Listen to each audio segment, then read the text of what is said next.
Today on the podcast, I'm bringing you some breaking news from AI and regulation, and that is that the United States President Joe Biden has just issued an executive order to set a bunch of standards for AI safety and security. I think the big story here is that all of this AI hype really has sparked a lot of excitement and fear as the government pushes for greater guardrails around this. So today on the podcast, I'm diving into all of that. Before I get into that, what I really wanted to tell you about that I'm super excited about is that today is the official launch of the AI Box crowdfunding campaign on Republic.com. So if you followed the podcast for a while, you know that I've been working on a startup called AI Box. This is a no-code, drag-and-drop AI app builder and marketplace. And today we're officially launching the round of crowdfunding. We're doing a crowdfunding round for this. And the thing I wanted to tell you about really quick is that I have a whole podcast episode I'll be releasing shortly that covers all of the details and everything going on in this.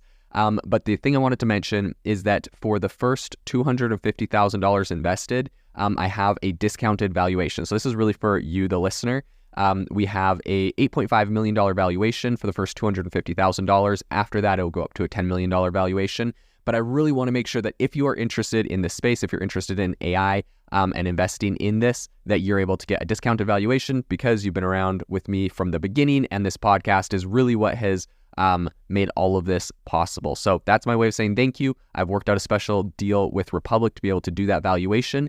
You can go over to republic.com/AI-box. I'll leave a link in the show notes as well. So if you're interested, head on over there real quick. We're over $160,000 reserved already, and I don't want you guys to miss out if you're interested. So make sure to go check that out. But let's dive into the rest of the podcast episode.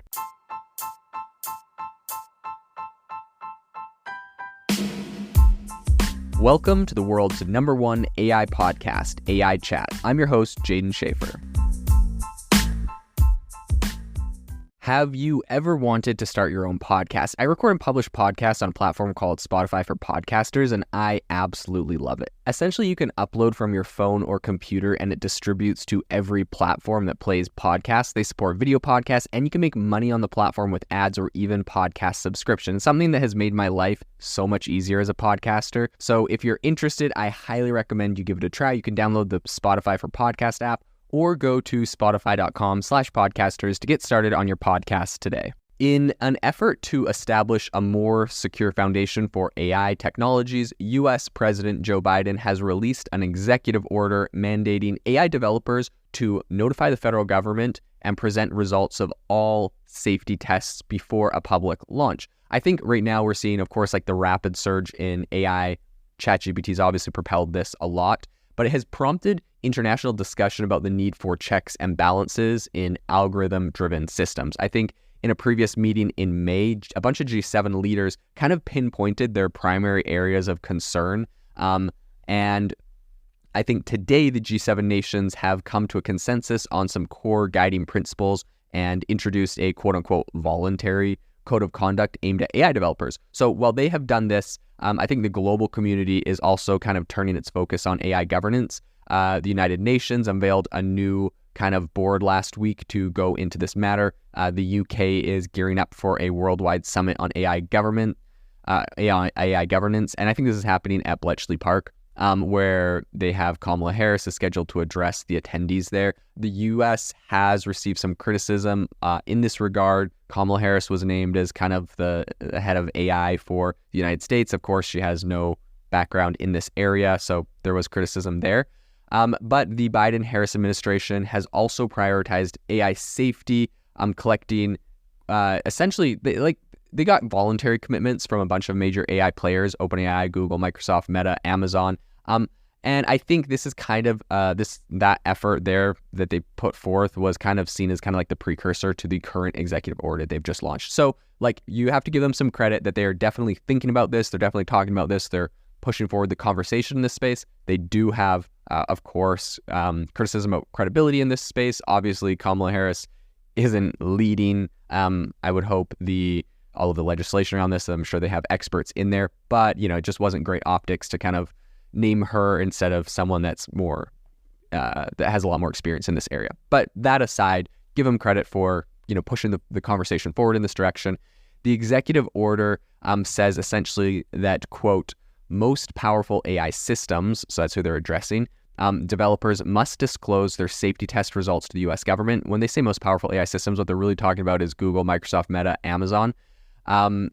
Interesting. It's hard to determine exactly like what classifies, right? A new startup comes out with something more powerful than OpenAI, for example's ChatGPT. Would they get lumped in with that? How would we know they're the most powerful AI system? There's a lot of small startups. I think they're trying not to step on their toes and stifle those startups. If it gets to a point where that happens, then it would appear that, OpenAI would have received a regulatory moat because they can kind of shut down smaller startups that might be able to threaten them. There's all of those concerns. The executive order essentially aims to, quote unquote, protect Americans from the potential risks of AI systems.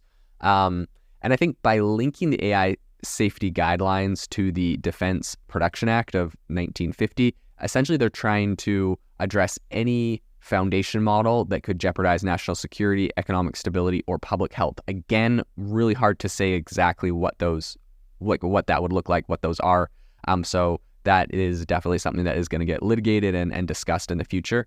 The order's reach, I think, doesn't really end there. There's plans in place to have a new mechanism to certify AI's safety. So the National Institute of Standards and Technology, NIST, has been assigned the role of creating standards for comprehensive red teaming tests prior to any AI product release. And, it's interesting. We're seeing, of course, OpenAI launched a big, huge red team testing department earlier this year. And I know that OpenAI has been consulted in kind of discussions around all of this. So I wonder if they were, essentially knew this was coming down the pipe and were doing that proactively ahead of time for this particular piece of executive order. So despite, I think, its breadth, a lot of critics suggested that the order might actually lack the necessary enforcement power.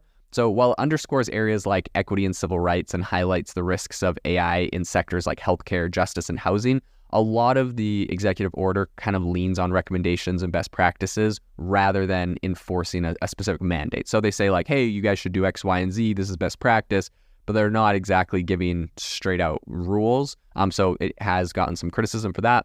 I think the big issue of data privacy is acknowledged, especially as AI facilitates, large scale extraction of personal data.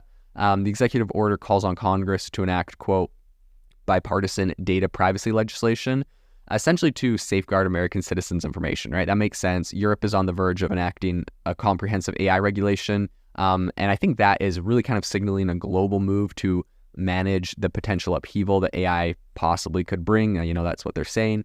And this is, in my opinion, the impact of AI really is kind of reminiscent of the Industrial Revolution. There are some major shifts and changes that we're going to go through in the next 5 years. I think whether President Biden's executive order is going to effectively regulate AI giants like OpenAI, Google, Microsoft, and Meta is still to be told. But I mean, I do think it's promising that they are looking at this. They are, taking steps in this direction. Of course, there's concerns about like over-regulating too soon, stifling innovation. But, I've heard a lot of arguments for regulation as well, where people are saying, when there is regulation, people know what they can and can't do, and putting down those clear lines sometimes helps spur innovation because people will invest in areas where they're like, oh, look, there's regulation saying you can do this. I'll put money in, and it, spurs innovation. So there's arguments on both sides of that. But I think it's going to be interesting to see how this plays out and what impact this has in the future.